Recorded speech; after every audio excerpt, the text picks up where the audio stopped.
Right, well, a little bit of a progress update. The bike is going very well. I haven't had as much time to ride it as I had hoped to, and I've only managed to put on it so far just a tad over 200 miles. Just had a few things on with work and family activities and what have you, but I do now have a bit of a target, which is the Great Christmas Escape, and that is an off-road charity day in between Christmas and New Year on, I believe, Saturday the 28th of December, and I'm going to be leading one of the groups. It's either going to be kind of a beginner pace or an intermediate pace, and it's around Salisbury Plain, starting off at Thruxton Race Circuit. So I will put the link down below in the description and in the comments, and if you fancy coming along, it's all to raise money for charity, so it's all for a good cause, and it should be a really good laugh. Whether I go beginner or intermediate will kind of depend on how it works out with these tyres on my little scoping trip, which is going to be later in December.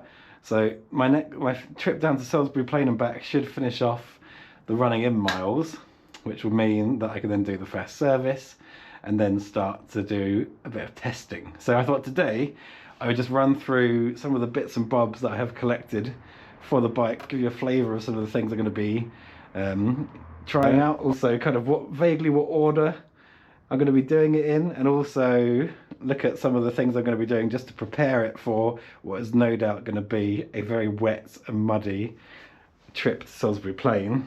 So starting at the beginning, got a big tube of dielectric grease, and this is for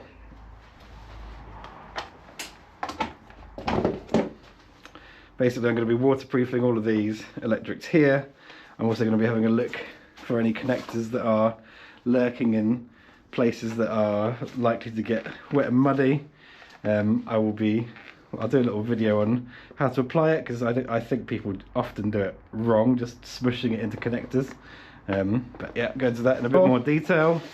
Other little bits, like on the Kove as standard, I guess they're not bad, but the levers are non-adjustable on both sides, and like they work fine, but they could feel better. But I have got a set of alloy adjustable short levers. Not sure which one is the brake and which one is the clutch at the minute, but I'm sure I'll figure that out in time. But yeah, they look pretty neat, so that sort of just brings, they should fit into the same perch, and they should work with the same electrics, so that should all be good. We shall see. But anyway, they look quite smart. They actually seem like pretty good quality. Yeah, nicely sprung on the adjustment, easy to adjust, all that good stuff. So I've got one of these big foot things for the side stand. Should fit. It even says 450 on it, very snazzy. So that just increases the footprint of the side stand, so that if you're putting the stand down in mud or soft ground, it just works a little bit better. It doesn't sink in and then the bike fall over. It's a pretty simple mod.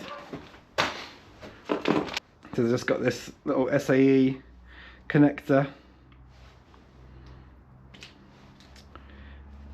fused at 15 amps.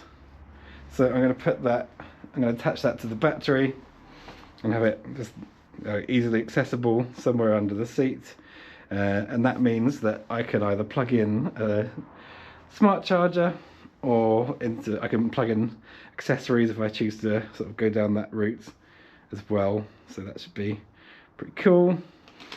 The same kind of thing that comes with these Optimate chargers, but because it doesn't say Optimate on it, and it's just an SAE connector, it costs a tiny fraction of the price. So, got a couple of these like motocross fuel tank breathers. So at the moment, still got these breather pipes attached to the front tanks, and they're linked up with some stuff that attaches to a breather pipe from the back tank as well, and it goes into the carbon canister. People say there's like a couple of potential problems with like not all of the fuel moving from the back tank into the front tanks, because of the tanks don't breathe very well, and they suggest putting a front cap onto the back tank and another breather on there, but as a first step just removing the pipe work and the carbon canister and just using like motocross style tank breathers on it. So got a couple of those. Got some relatively budget hand guards. I know you can spend a lot of money on hand guards, but when I was riding the Grand Challenge bike, I got a set of these ones, I think from eBay, and they weren't half bad, to be honest. That's where we discover there's no way they're going to fit, but actually, yeah, that looks entirely possible to me. It kind of goes with the bike. It might be this way up. I guess it's up to you which way up you put them, but yeah, that looks like it will probably do the trick. So it's just to give a little bit of wind protection, and also just to protect the levers if you do happen to fall down. I wanted to get some white ones, and there was some very expensive bark buster ones, but I thought I would just go for something a little bit more budget friendly. And like, as I'm fitting all of these things, I will like list the actual items and the price I paid for them. Now onto some of the shinier bits. I've got this Savage or Sauvage, depending how you call it, AliExpress copy of a Scott steering damper. So that fits up in here. You can see it on the rally models, and it works exactly as you would imagine. You can turn the damping down, and then it's easier. Turn the damping up, and then it offers more resistance to move that. So there's a part that bolts onto the frame here, and then like a little pin that pokes up, and that just keeps your steering stable at high speed through choppy ground, all of that good stuff.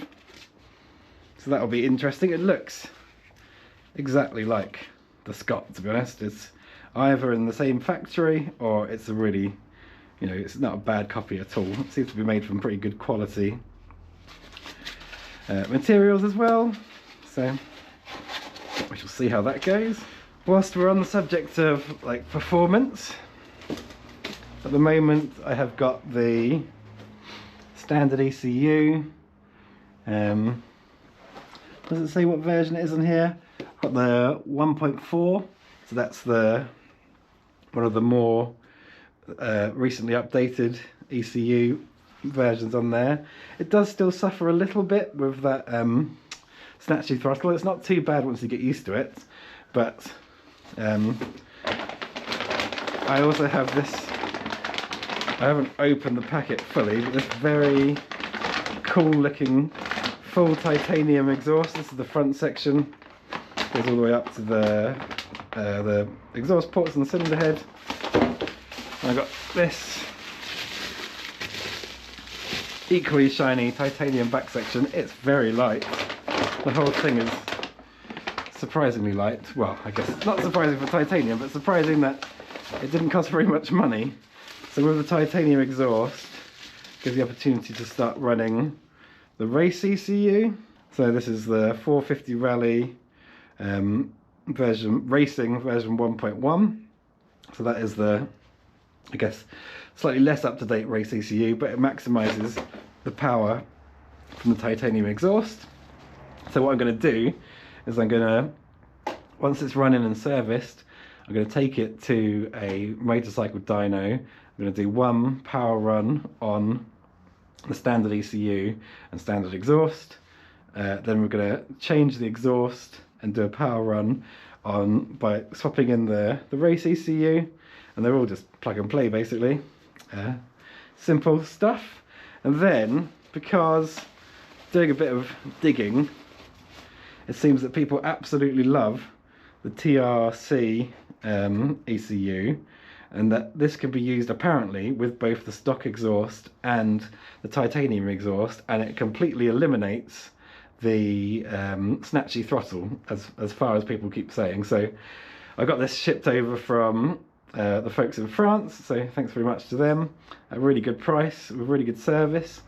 So I've now, for the first time ever, got 3 ECUs for a bike, and I mean, you can tell they expect people to tinker around with them, because yes, the ECU is in a nice safe location high up, but it's also so easy to just, you know, start plugging and playing different ones in. So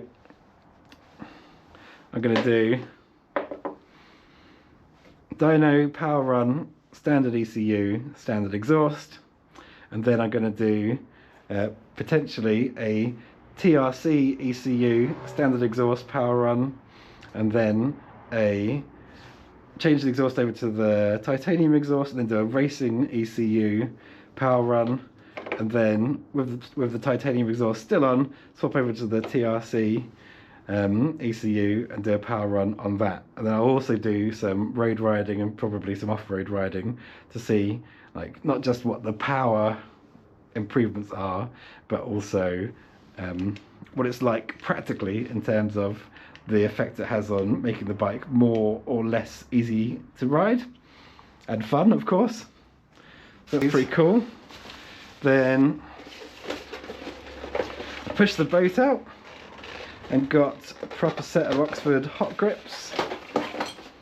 Now, I have a feeling these are going to be a bit of a pain to install, but I did at least get the ones that are, well, it's like adventure bike size, and you can trim the ends down, so whilst they are a little bit long, that should mean that they're relatively easy to install, and you can just lop the rubber end off.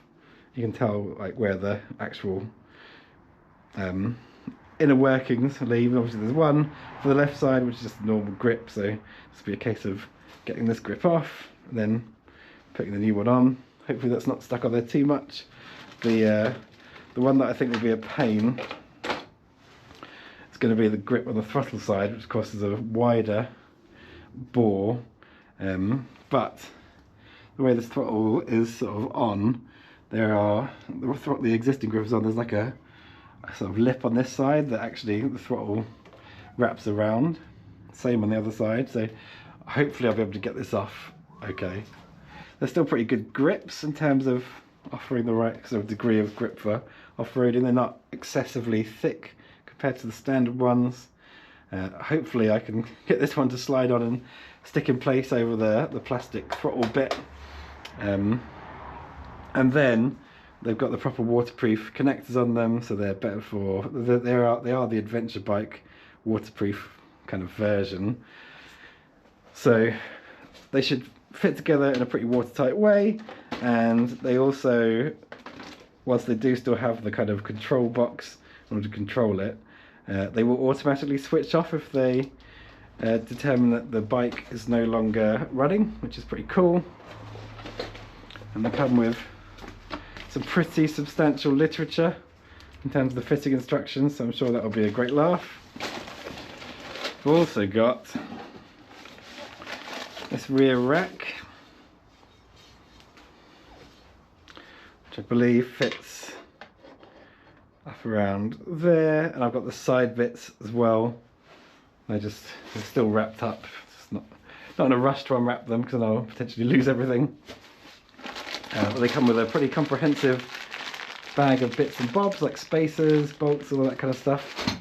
Apparently this version fits pretty well. It's made of pretty lightweight but sturdy looking alloy. And then to complement that, I've got a classic set of Rhino Walk throw over panniers that can also, you can use them as shoulder bags, and I think that should suit the bike fairly nicely. So yeah, a bit of work to do, but the priority for the Great Christmas Escape, I think, is the making sure that I've put some dielectric grease on all of the vulnerable bits of electronics that could potentially get wet and cause the end of the fun for the day. Then I'll be happy if I can get the heated grips on, and I think in the process, I think if I can get at least the first service done and the first kind of dyno run on the standard power, standard ECU, standard exhaust, to see actually what does this bike put out as its, you know, its power straight out of the factory, I'll be happy with that, and then the rest can just be a bit of an ongoing project over the course of the winter.